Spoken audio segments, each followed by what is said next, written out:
Hi, my name is John Lobell, and this is a brief sketch for a proposal for a PechaKucha presentation at Pratt Institute. Some time ago, a chair in the liberal arts referred to architecture as an artisanal discipline, which led me to think, what, architecture teaches about bricks and the liberal arts teaches what it all means? So I've been giving that some thought. Frank Lloyd Wright talking about bricks. What is honor? What would be the honor of a brick? Unfolds an entire philosophy of creativity, which becomes more developed in his mentor, Louis Sullivan. The germ is the real thing, the seat of identity.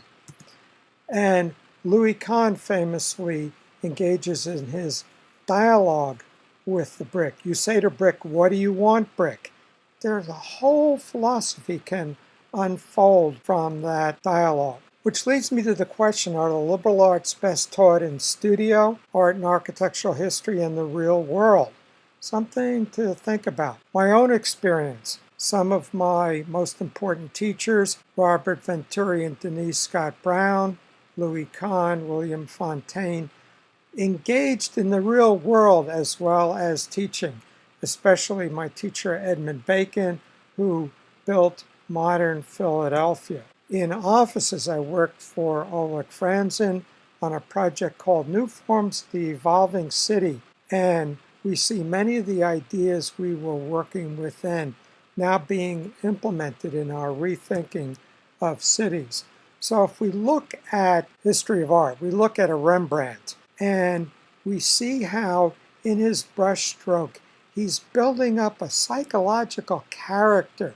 The whole Baroque notion of emotion, depth of suffering is revealed in painting. Architecture can do the same thing, and we see in this diagram of Louis Kahn's medical towers. So here are Kahn's medical towers. We see his influence from the forms of ancient Rome.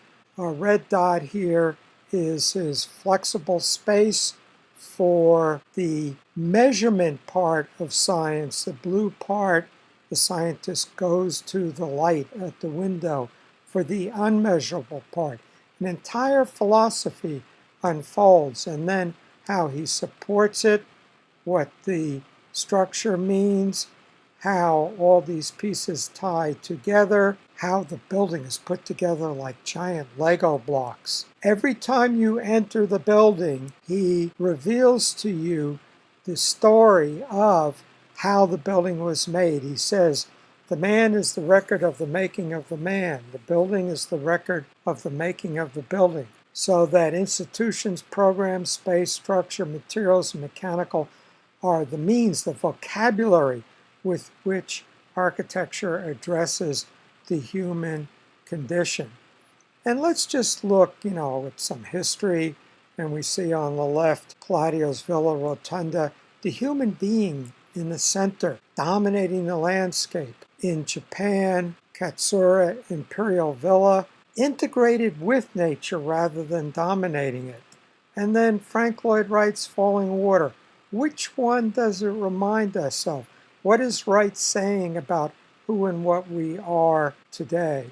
Looking into the future, we can look at the Tao Te Ching. Do you think you can take over the universe and improve it?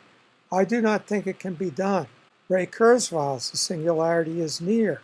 The ongoing expansion of our future superintelligence will then require moving out into the rest of the universe where we may engineer new universes. Very different attitudes about what we might be doing here. I engage with these in my work. I'm director of research for TimeShip, a next generation cryonics facility, and follow thinkers that I think are engaged in the human condition quite in depth.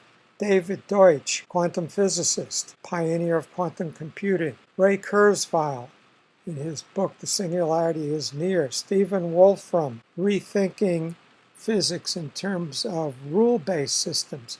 Sam Harris, engaging in meditation. Joseph Campbell, myths live in us today. Peter Diamandis, What Can You Do That Will Improve the Lives of 10 Million People? Steven Pinker, In a Minority, Defending the Enlightenment. Stephen Goldman, Understanding Science. So all these people are available to us to engage with through their ongoing YouTube lectures.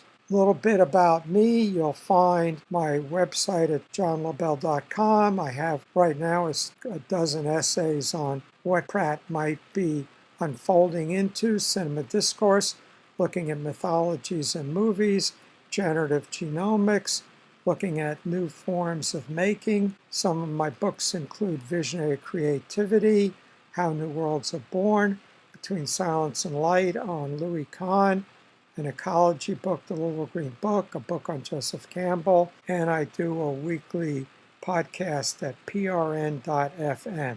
Thank you.